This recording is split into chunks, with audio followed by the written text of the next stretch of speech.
नौजवानों का आप खून चूसने का काम कर रहे हैं। नौजवान परेशान हैं। सरकार भेदभाव करके हमको रोकना चाहती है। कांग्रेस का विधायक है तो आपके नजरों में दुश्मन नजर आते हैं। आज मैं पूछना चाहता हूं माननीय अध्यक्ष महोदय जी, मैं बार बार कहता हूं हम ग्रामीण क्षेत्र के विधायक हैं।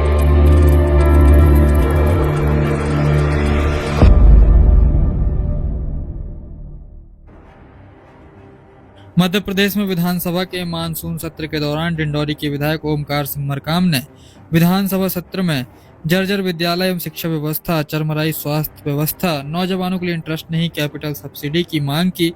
साथ ही कहा कि हमारी सरकार में प्रारंभ की गई रानी दुर्गावती स्वरोजगार योजना, जनता से पूछकर कर्ज ले यह सरकार और विपक्ष के विधायकों के साथ भेदभाव जैसे कई अन्य मुद्दों को डिंडौरी विधायक ओमकार सिंह मरकाम ने बड़ी प्रमुखता के साथ उठाया।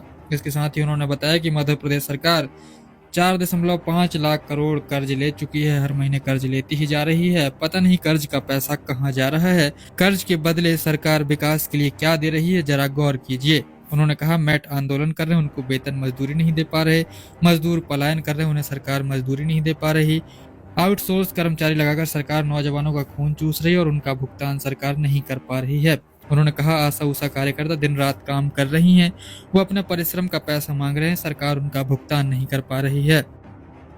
कहा कि रसोइयों के वेतन की स्थिति दयनीय है। मात्र 4,000 रुपये महीने में घर चलाने को मजबूर हैं, जबकि 150 रुपये प्रतिदिन भी उन्हें नहीं पड़ रहा है। संविदा कर्मचारियों एवं अंशकालीन कर्मचारियों को लेकर सरकार का रवैया निराशाजनक है। उन्होंने यह तमाम मुद्दे बताया कि विधानसभा सत्र के पिछले दौरान भी उठाए गए थे, लेकिन प्रदेश की सरकार के कान में जू तक नहीं रहेंगी। महोदय जी, जब से आप अध्यक्ष बने हैं हम लोग बड़ी कॉन्फिडेंस में रहते हैं। ये बजट में नहीं है भाई।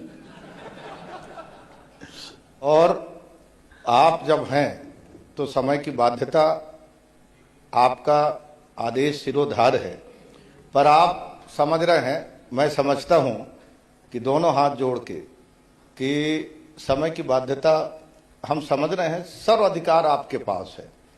आप अगर चाह लेंगे तो सबका मान सम्मान और आप ही हैं। अगर आप समय नहीं देंगे तो सरकार वाले। आप अपनी बात प्रारंभ करो मरकाम जी। तो मैं एक अनुरोध कर रहा हूं माननीय अध्यक्ष जी, समय थोड़ा बढ़ा देंगे, ये मेरा अनुरोध। आप करो, आगे बढ़ो। माननीय वित्त मंत्री जी, करो। माननीय वित्त मंत्री जी ने जो यहाँ पर अनुपूरक बजट में राशि 2,357 करोड़ की जो मांग किया है, माननीय अध्यक्ष महोदय जी, माननीय मंत्री जी, बहुत जिम्मेदार हमारे वित्त मंत्री जी हैं, उप मुख्यमंत्री जी हैं, पर आपने जो बजट, मूल बजट में जो आपने मांग किया है, मूल बजट में आपने कुल 4,21,032 करोड़ रुपए 3 महीना पहले मांग किए।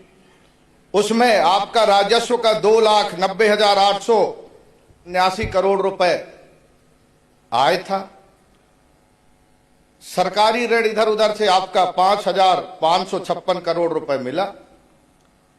और आप राजकोषीय घाटा 78,902 करोड़ रुपए आपने मूल बजट में रखा था। और आप 2,300 करोड़ मतलब 81,000 करोड़ आप कर्जे की तरफ बढ़ रहे हैं।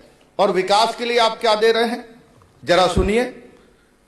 मेट आंदोलन कर रहे हैं, उनको श्रम करने की आप अवसर नहीं दे पा रहे हैं, उनको मजदूरी नहीं दे पा रहे हैं, मजदूर पलायन कर रहे हैं, आप उनको काम नहीं दे पा रहे हैं, मजदूरों की आप मजदूरी भुगतान नहीं कर पा रहे हैं, आउटसोर्स लगा करके नौजवानों का आप खून चूसने का काम कर रहे हैं। नौजवान परेशान हैं, वो अपनी जरूरत की पूर्ति नहीं कर पा रहे हैं, आउटसोर्स के माध्यम से आप शोषण कर रहे हैं। वहीं पर आशा कार्यकर्ता दिन रात मेहनत कर रहे हैं, वो आपसे पैसा मांग रहे हैं, परिश्रम का। माननीय अध्यक्ष महोदय जी, वहीं पर रसोइया जो खाना बनाने का काम करती हैं, बहुत मेहनत करती हैं, 100 बच्चों के लिए 2 रसोइया काम करती हैं, उनके लिए आप एक पैसा नहीं बढ़ा रहे हैं। 4,000 रुपए आप उनको महीने में देने का काम कर रहे हैं, 150 रुपए भी उनको दिन का नहीं पड़ता। वहीं पर आपके संविदा कर्मचारी मांग कर रहे हैं, ये जितने मंत्रालय में अधिकारी हैं, अगर आउटसोर्स के काम ना करें और संविदा कर्मचारी ना करें तो ये काम नहीं कर सकते। ये हम बात कहना चाहते हैं, पर उनको आप 1 रुपए देने की प्रावधान नहीं कर रहे हैं। वहीं पर विद्यालय जर्जर हैं। माननीय अध्यक्ष महोदय जी, परसों के दिन सिंगार शक्ति का मेरा मिडिल स्कूल भवन गिर गया। वो तो राजस्थान जैसे दुखद घटना नहीं हो पाई, उसके लिए आप 1 रुपए पैसा नहीं दे पा रहे हैं। आप स्वास्थ्य के लिए जिले स्तर पर, ब्लॉक स्तर पर, उप स्वास्थ्य केंद्र स्तर पर आप भवन, पीने का पानी, उचित व्यवस्था नहीं दे पा रहे हैं। रोजगार के लिए हमारे लोग आज जा रहे हैं, हम नौजवानों के दर्द को नहीं समझ पा रहे हैं। आपकी पॉलिसी में मैं बताना चाहता हूं, इस समय जो नौजवानों को रोजगार के लिए आप प्रक्रिया बनाए हैं, आप इंटरेस्ट सब्सिडी दे रहे हैं, कैपिटल सब्सिडी नहीं दे रहे हैं। और वहां पर जो रोजगार के लिए जाते हैं बैंक पर, उनको 10% मार्जिन मनी की रिक्वायर होती है, 10% मार्जिन मनी वो नहीं दे पाते हैं। मैं आपको याद दिलाना चाहता हूं, रानी दुर्गावती स्वरोजगार योजना जब हमारी सरकार थी, 30% मार्जिन मनी बिफोर बैंक में दिया जाता था। ये आपके रिकॉर्ड में है, अगर आप उसको अध्ययन कर लेंगे तो आपको समझ में आ जाएगा। माननीय अध्यक्ष महोदय जी, हर वर्ग परेशान है, हर वर्ग परेशान है।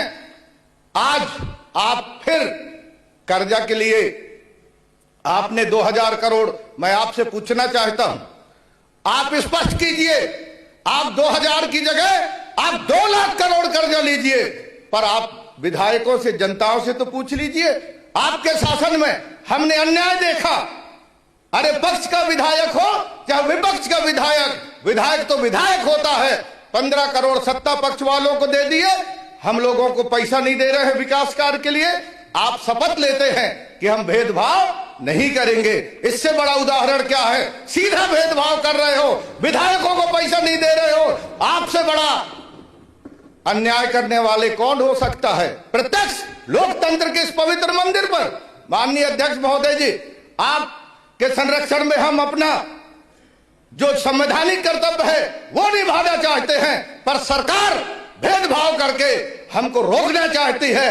कांग्रेस का विधायक है तो आपके नजरों में दुश्मन नजर आते हैं। आज मैं पूछना चाहता हूं माननीय अध्यक्ष महोदय जी, मैं बार बार कहता हूं, हम ग्रामीण क्षेत्र के विधायक हैं, हम ग्रामीण क्षेत्र के विधायक हैं। प्रश्नोत्तर काल में पंडित जी आप बैठ जाओ, कांग्रेस के अध्यक्ष आप बैठ जाओ। माननीय अध्यक्ष महोदय जी, तारीफ करिए। माननीय अध्यक्ष महोदय जी, साथ का